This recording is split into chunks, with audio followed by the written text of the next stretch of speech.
Pomona PD wanted to use as far as pulling this car over.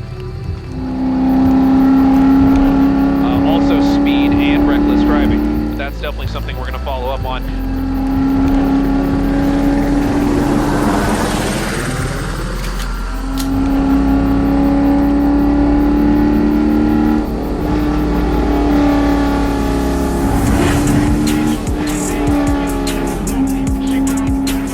So we do keep getting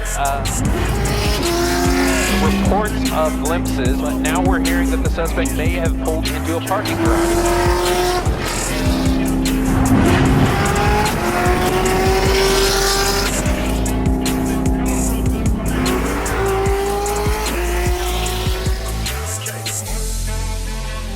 Usually when someone pulls into a parking garage, they can pull in and hop out and take off a jacket or something and look like a completely different person. And so it may be that this souped up car may have escaped.